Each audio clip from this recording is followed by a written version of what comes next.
Sabbath School lesson study.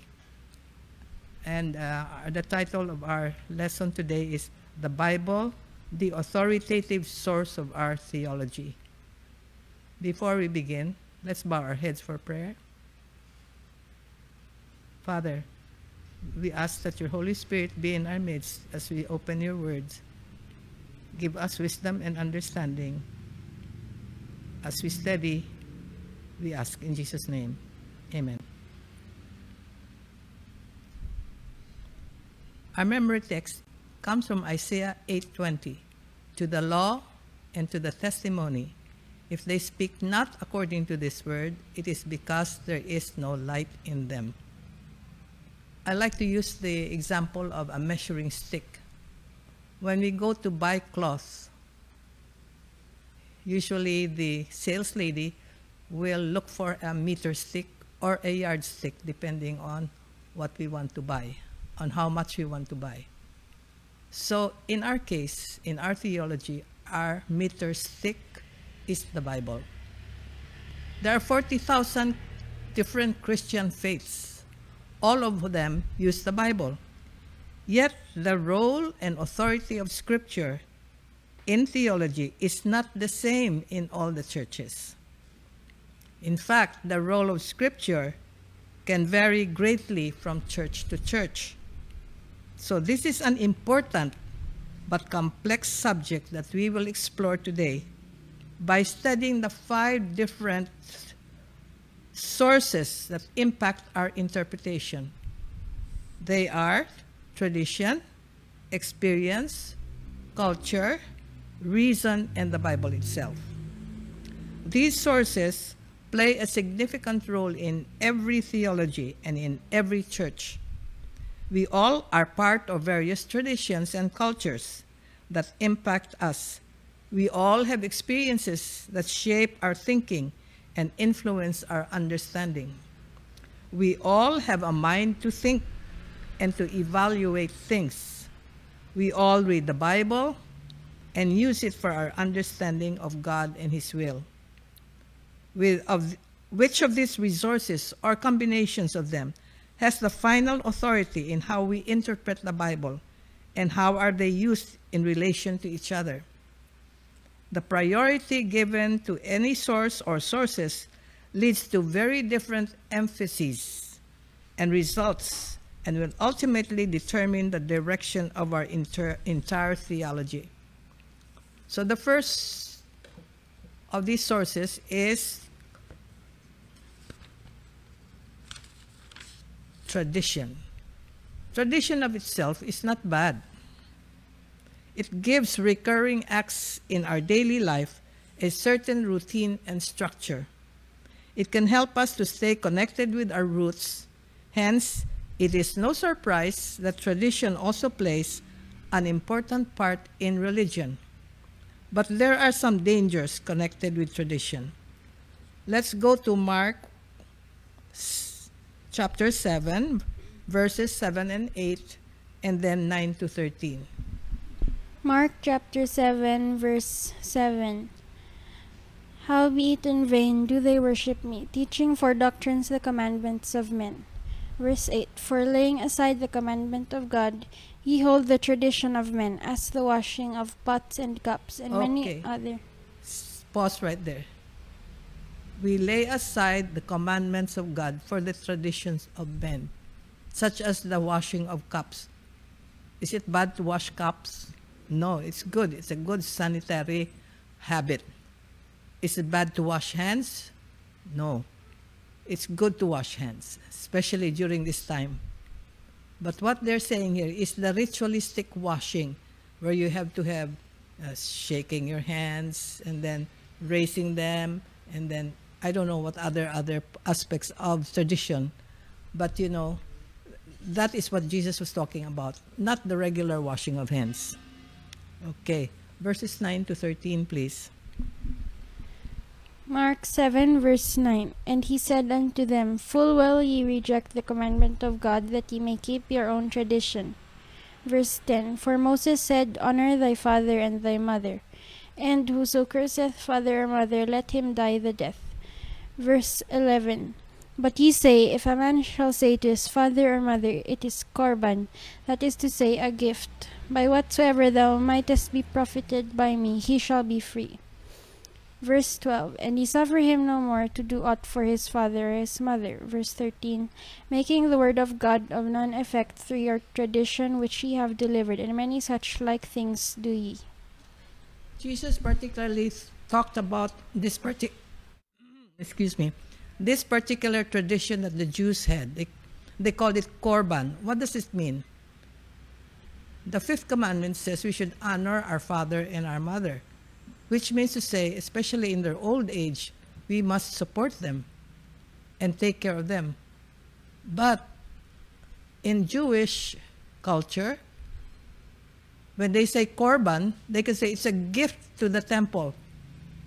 And then the money is not accessible to mother and father. It's supposed to be a gift to the temple. But in reality, what happens is a person becomes greedy and uses it for his own use.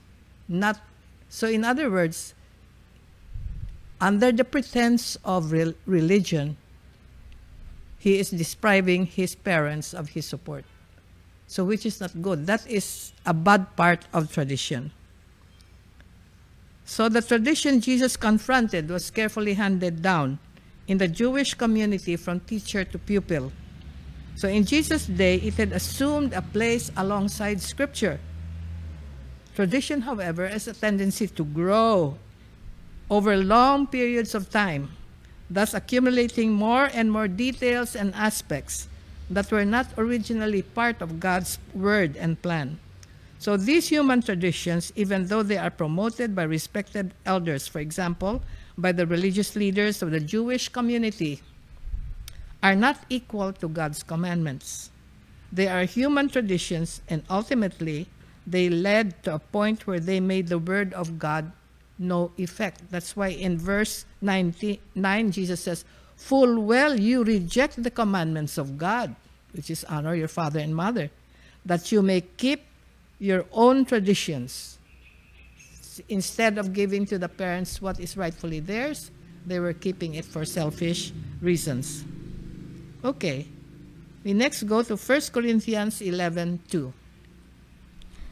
Now I praise you, brethren, that ye remember me in all things, and keep the ordinances as I delivered them to you. Okay, Paul here is talking about the believers who are keeping the traditions that are ordinances that he delivered to them. For example, I can think of one tradition which we have in our church. We have the washing of our feet, of each other's feet before communion service. And that has become a tradition in our church, while it is not being done in other churches. So that's a good tradition because it helps us remember that we should be humble and we should learn to serve each other. So the Word of God initiates in us a reverent and faithful attitude toward it. This faithfulness generates a certain tradition. So our faithfulness, however, always needs to be loyal to the living God, who has revealed His will in the written Word of God. Thus, the Bible holds a unique role that supersedes all human traditions. The Bible stands higher and above all traditions, even good ones. Traditions that grow out of our experience with God and His Word constantly need to be tested against the measuring rod of Holy Scriptures. Okay. So, I think we have another tradition, which is there in some churches, when you pray, you need to kneel. Always kneel. In other churches, whenever you pray, you need to stand. So, depending on the church, the tradition is thought of by the elders and imposed on the members. Okay, we'll go to the next source of our authority, which is experience. Romans 2 verse 4, please. Romans chapter 2 verse 4. What does it say? Romans 2 verse 4. Or despisest thou the riches of his goodness and forbearance and longsuffering, not knowing that the goodness of God leadeth thee to repentance? So how do we experience the goodness, the forbearance, forgiveness, kindness, and love of God? Why is it important that our faith be not just an abstract intellectual knowledge, but something we actually experience? At the same time, in what ways can our experiences conflict with the Bible and even mislead us in our faith? So let us be very careful, because in our experience, like for example, I remember a friend of mine saying, Tita Vita, I understand you keep Saturday instead of Sunday. And I said, as a sacred day. And I said, that's true. And she said, why? I said, because Jesus kept it. It's just a simple answer. Jesus kept it. Remember, he was a Jew, and the Jews kept Saturday as their Sabbath day. And it is in the Ten Commandments, God said, remember the Sabbath day to keep it holy. 6 days you shall labor and do all thy work, but the seventh day is the Sabbath of the Lord thy God. So I turned the question back to her. So, do you follow Jesus? She says, of course. So I said, so why are you keeping Sunday instead of Saturday? And she paused and looked up. That's true. I have to think that over. So this is our experience. Experience is part of the human existence. It impacts our feelings and thoughts in a powerful way.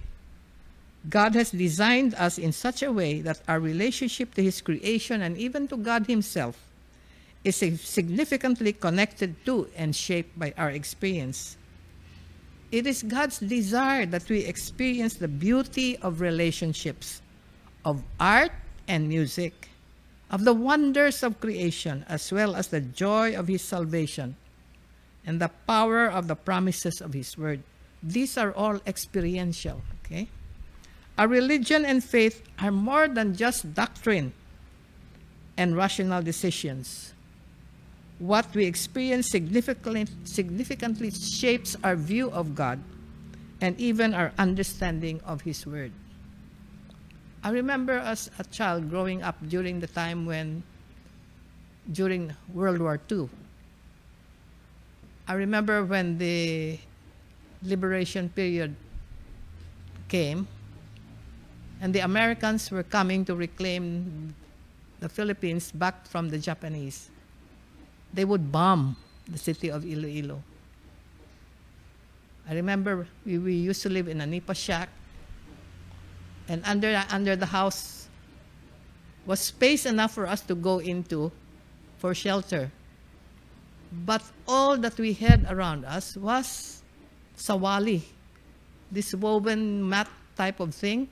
That was all. But we would repeat the verse in Psalm 91, 1,000 shall fall at thy side and 10,000 at thy right hand, but it shall not come nigh thee.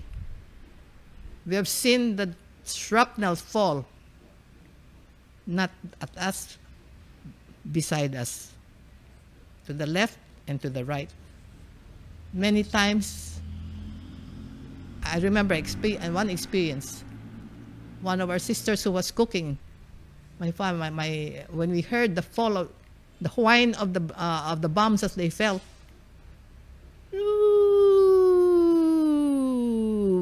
bang! Before the bang, my mother shouted, "Sister Luling, come in! Don't be there! You might be hit!" And as soon as she ran and the bombs landed, the shrapnel hit where she was. So we could see, 1,000 shall fall at thy side, and 10,000 at thy right hand, but it shall not come nigh thee. Only by obeying and believing the promises of God did we survive at the time. Experiences, however, can be very deceiving also. Biblically speaking, experience needs to have its proper sphere. It needs to be informed and shaped by Scripture and interpreted by Scripture. Sometimes we want to experience something that is out of harmony with God's Word. Here, we need to learn to trust the Word of God even over our experience and desires. We should be on guard to make sure that even our experience is always in harmony with the Word of God and does not contradict the clear teaching of the Bible. Okay, let's now go to Mark chapter 12, verse 29 and 30. And Jesus answered him, The first of all the commandments is, Hear, O Israel, the Lord our God is one Lord, and thou shalt love thy Lord thy God with all thy heart, and with all thy soul, and with all thy mind, and with all thy strength. This is the first commandment. So a faith in which love for God and love for others are the chief commandments is obviously a faith in which experience is important.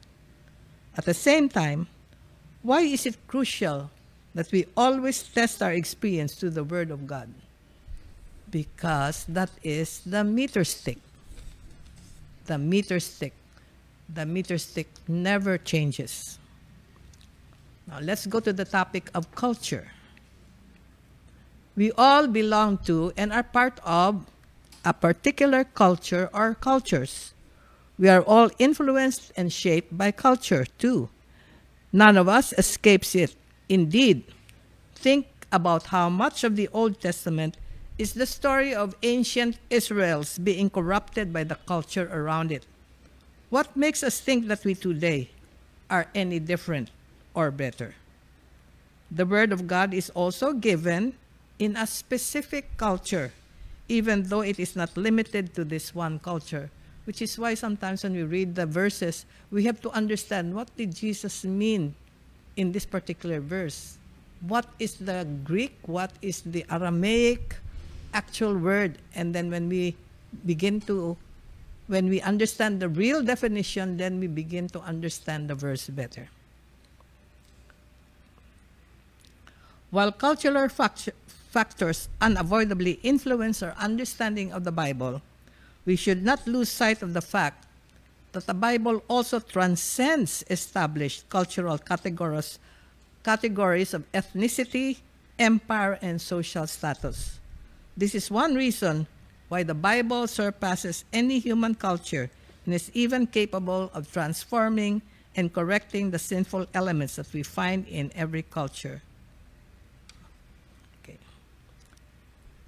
Okay, let's go to verse 1 John 2:15 to 17. 1 John 2:15 to 17.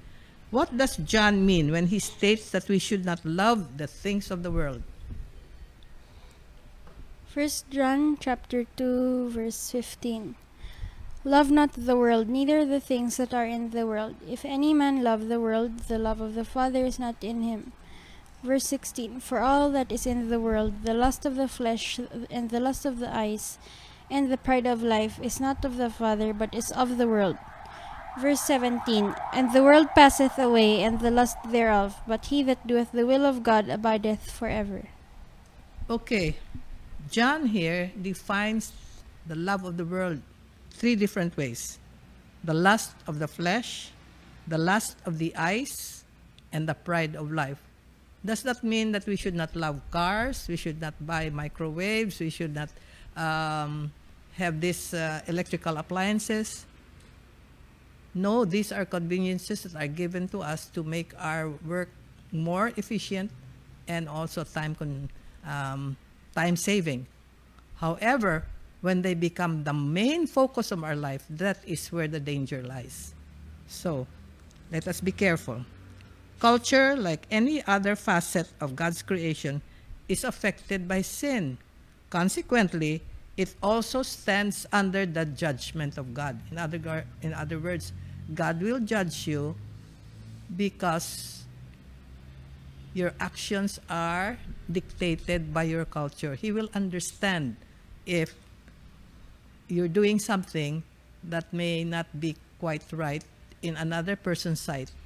But because we are in a certain culture, we are doing certain things in a certain way. Some aspects of our culture might align very nicely with our faith, but we must always be careful to distinguish between the two. Ideally, biblical faith should challenge the existing culture and create a counter-culture that is faithful to God's Word. What do we mean by that?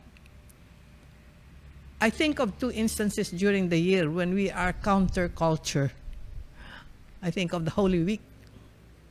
Holy Week is a time when the traditional way of Filipino way of life is attending processions, hearing Mass, saying novenas. But what do the Adventist young people do? It is a time when we go out into nature and we do not join these processions. Or Christmas time or New Year. Traditionally, we wait for 12 o'clock because we believe that's when the calendar changes, the day changes. But Adventists, because we do not believe that the day changes at midnight, we believe it is at sundown. So now we have created a culture of having sundown worship on New Year's Eve. So these are examples of counterculture. The followers of Christ are to be separate from the world in principles and interests, but they are not to isolate themselves from the world. The Savior mingled constantly with men, not to encourage them in anything that was not in accordance with God's will, but to uplift and to ennoble them. So what aspects of our culture are in complete opposition to biblical faith, as I mentioned already, our celebrities? Another one I can see is in our health habits. I remember when, before we became Adventists, we always used to drink a lot of water with our meals. But after we learned that you must drink your water 1 hour before eating and 1 hour after eating, not during the meals. Usually we set our table without glasses. And it's interesting when we have relatives who come and eat with us, they usually say, "You don't serve water during the meals?" I said, "Okay, you can have water if you want." So because they don't see the glasses, they wonder, how do we eat without drinking water during the meals? But now we understand why we do not drink water. It is because it might dilute the digestive fluids in our stomach. Once we understood that, when we followed. Another one is eating between meals. The Filipinos are very known to be great eaters. They seem to be constantly eating. Instead of just 3 meals, we usually have 5 or 6 meals. Let's say you have breakfast at 6 or 7 o'clock. By 9 or 10, you want to have a little merienda or a little snack. So by 11 or 12, you're not quite hungry, or by the time you eat at 1 o'clock, that's lunch. And then there's another merienda or another snack, 3 or 4. And then supper at 6 or 7. And sometimes a midnight snack. Okay, we'd like to eat something before we sleep so we can sleep. But after following the rule of 3 meals without any snacks in between, I find that if I have a midnight snack, I cannot sleep. So these are counterculture, against our own natural culture.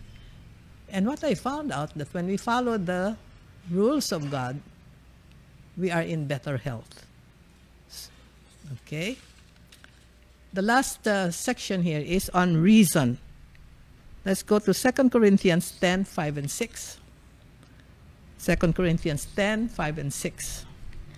Casting down imaginations and every high thing that exalteth itself against the knowledge of God, and bringing into captivity every thought to the obedience of Christ, and having in a readiness to revenge all disobedience, when your obedience is fulfilled.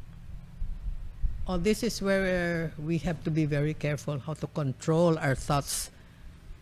And how does Paul tell us to do it? Casting down imaginations and every high thing that exalts itself above the word of God or knowledge of God, and bringing into captivity every thought to the obedience of Christ. So when bad thoughts come into your mind, like, so and so is showing off again, and then suddenly the Holy Spirit tells you, be careful, you're judging somebody again. So immediately what happens is, I'm sorry, Holy Spirit, I'm sorry, forgive me for judging my sister. So we are casting down our imaginations and bringing our thoughts into subjection to Christ. Okay? On the latter part of that verse, in verse 6, can you repeat that again, please? Verse 6. And having in a readiness to revenge all disobedience when your obedience is fulfilled. Okay? You revenge all disobedience by fulfilling obedience. In other words, when you have a bad thought, control it right away, ask forgiveness, and ask God to give you a new thought. This is how we control our thoughts. Another verse in Isaiah 1:18 says, come, let us reason together, God says. I want you to come and talk with me. Let me explain to you why I have the plan of salvation and what is your part in it. These are the things that God wants us to participate in. So let's go to Proverbs 1:7. What does it say? Proverbs chapter 1 verse 7. The fear of the Lord is the beginning of knowledge, but fools despise wisdom and instruction. So, again, it says, the fear of the Lord is the beginning of knowledge, but fools despise wisdom and understanding. When you try to explain this to some teachers, never mind. Anyway, I want to do it this way. I want to do it my way. Okay. So, but the Bible says the fear of the Lord is the beginning. And when we follow the Lord, we begin to be wise, we begin to be understanding, and then we begin to gain knowledge. God has given us the ability to think and to reason. Every human activity, every theological argument assumes our ability to think and to draw conclusions. We do not endorse an unreasonable faith. In the wake of the 18th century age of enlightenment, however, human reason assumed a new and dominant role, especially in Western society, that goes far beyond our ability to think and to arrive at a correct conclusion.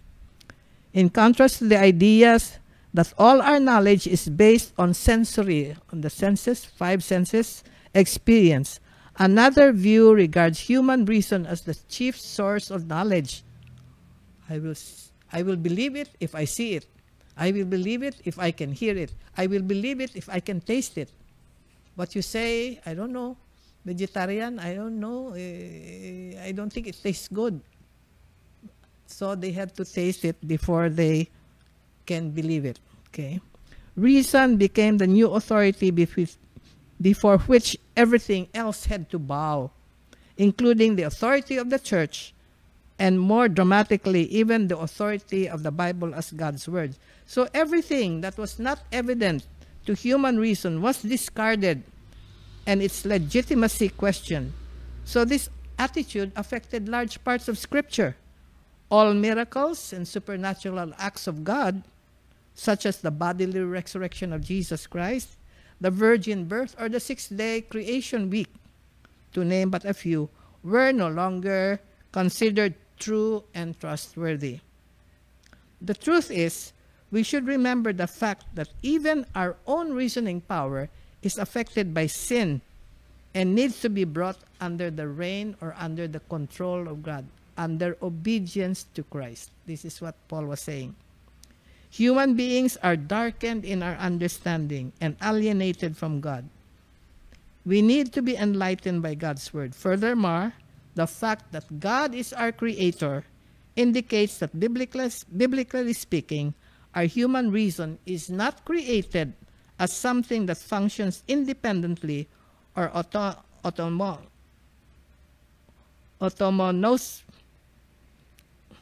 Anyway, we are not separate from God. Rather, the fear of the Lord is the beginning of wisdom. It's only when we accept God's revelation embodied in the written word of God as supreme in our lives, are willing to follow what is written in the Bible that we can reason correctly. It's cited here that centuries ago, American President Thomas Jefferson made his own version of the New Testament by cutting out anything that, in his view, went against his own reason. So gone were almost all of the miracles of Jesus, including his resurrection. So what happens now? If you don't have the resurrection of Jesus, you have no blessed hope. What are we looking forward to? Nothing. Okay, so which brings us back to the original, which is nothing but the Bible. The Holy Spirit, who has revealed and inspired the content of the Bible to human beings, will never lead us contrary to God's word or astray from the word of God. For Seventh-day Adventists, the Bible has a higher authority than human tradition, experience, reason, or culture. The Bible alone is the norm by which everything else needs to be tested. So our last verse, please, John 5:46-47. For had ye believed Moses, ye would have believed me, for he wrote of me. But if ye believe not his writings, how shall ye believe my words? Okay, Jesus said to those who were his hearers, if you had believed Moses, you would have believed me, because he wrote about me. But if you believe not his writings, so how shall you believe my words? So some people claim to have received special revelations and instructions from the Holy Spirit. But these go against the clear message of the Bible. For them, the Holy Spirit has attained a higher authority than God's word. Whoever nullifies the written and inspired word of God and evades its clear message is walking on dangerous ground and is not following the leading of God's Spirit. The Bible is our only spiritual safeguard. It alone is a reliable norm for all matters of faith and practice. So through the scriptures, the Holy Spirit speaks to the mind and impresses truth upon the heart. Thus, he exposes error and expels it from the soul. It is by the Spirit of truth working through the Word of God that Christ subdues his chosen people to himself. The Holy Spirit should never be understood to replace the Word of God. Rather, he works in harmony with and through the Bible to draw us to Christ, thus making the Bible the only norm for authentic biblical spirituality. The Bible provides sound doctrine, and as God's word is trustworthy and deserves full acceptance, it is not our task to sit in judgment over Scripture. We are not God. It is there to guide and direct us because we need guidance. The Word of God rather has the right and the authority to judge us and our thinking. After all, it is the written Word of God himself. Closing thoughts. Tradition, experience, culture, reason, and the Bible are all present in our reflection on the Word of God. But we need to ask a decisive question: which of these sources has the final say and the ultimate authority of our theology? It is one thing to affirm the Bible, but is something else altogether to allow the Bible, through the ministry of the Holy Spirit, to impact and change the life. In one sense, culture, experience, reason, and even tradition, in and of themselves, might not of necessity be bad. They become problems when they contradict what Scripture teaches, but that is often to be expected. What's worse, however, is when these things take precedence over the Word of God. So much of the authority of apostasy in both Old Testament And New Testament times was when outside influences took precedence over divine revelation. So it just boils down to our choice. Are we going to let the Bible be our meter stick of our life? Everything that we do, the way our lifestyle is led, everything should be in submission to the Word of God. I hope you have enjoyed the lesson. Let us close with prayer. Father in heaven, we thank you for the lesson that brings us back once more to the meter stick of our lives, that is the Bible, to the law and to the testimony. If they speak not according to this word, there is no light in them. Help us to ever keep that meter stick in mind. Help us to align our lives with that meter stick so that we can be approved of God. In Jesus' name we praise and thank you. Amen.